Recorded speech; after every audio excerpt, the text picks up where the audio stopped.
fun with the rope. Finger eights.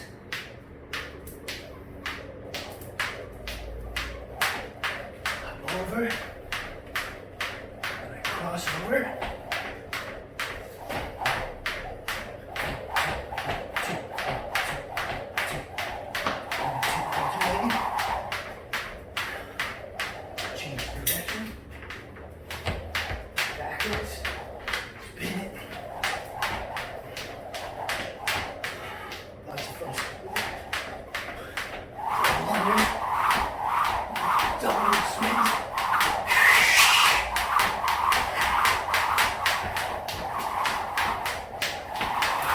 Time, coordination, changing direction. Have fun. Woo. What's happening, guys? Coach Pete here, Technique Tuesday. Jump rope, really challenging for a lot of my clients, but once they get it, they absolutely love it. And what they're gaining from it is worth the challenge, I promise you. So it does take some time to get used to, but the benefits are incredible, so you should not give up, right? You shouldn't give up on anything. But this is a real great exercise, and you can take this thing with you anywhere.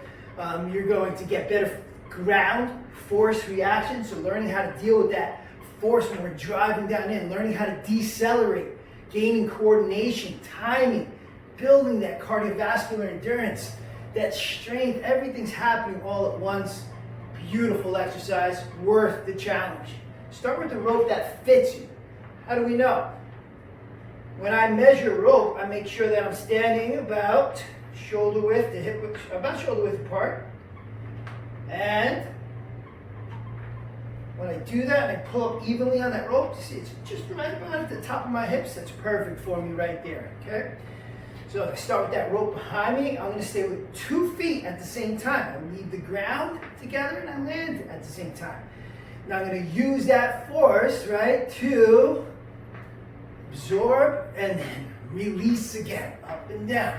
As I'm doing that, I'm creating that timing. So 1 rotation of that rope, 1 hop. And you can hear the rope hitting the ground, but you can't really hear my feet hitting the ground. That's how you know I'm landing soft and quiet. You don't want to land hard and let that shock go through that body. Learning how to absorb that energy and then set it right back up. So it's like stretching a rubber band. When it gets to where we want it to go to release, boom, right back up to the other side, using that energy to help us continue that exercise. So again, get a little rhythm going, both feet at the same time, barely clearing that rope, knees are soft. When we start to get good at that, now I can go and just practice lifting 1 foot. If it gets to be too much, I let that extra foot kind of bounce. Switch to the other side. 2, 1, that leg up, knee in front. Where I see a lot of people have a mistake is as they start to jump, go sideways, is the heel comes up, back. So when they're flexing their knee, they're not flexing at the hip as well. So we want to get that flexion at the hip and knee at angle when we do that jump. So the knee comes in front, and I'm not just kicking myself in the butt there, because you see what happens?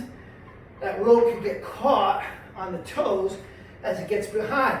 When I get that hip flexion at the same time, once I clear that rope, I clear it, I'm not worried about it until the next rotation, right? So again, we're not just flexing at the knee and kicking ourselves in the butt, we flex at the hip too. Feet together with that challenge. So, a lot of stuff there for you, but the basics again, we are loading, exploding over and over again. Set a timer up for you. Get as many jumps as you can for 30 seconds, relax. When you get good and you can stay for 30 seconds, guess what? Increase that time. So on and so forth until you can go 10 minutes. When you can do jump rope for 10 minutes straight, that's like, they consider it even better than doing an 8-minute mile. So let's get after that. Poppy G, Fun Fit. If you need some help, reach out. message me. I'll get back to you, do what I can to help you out. You guys have a great week.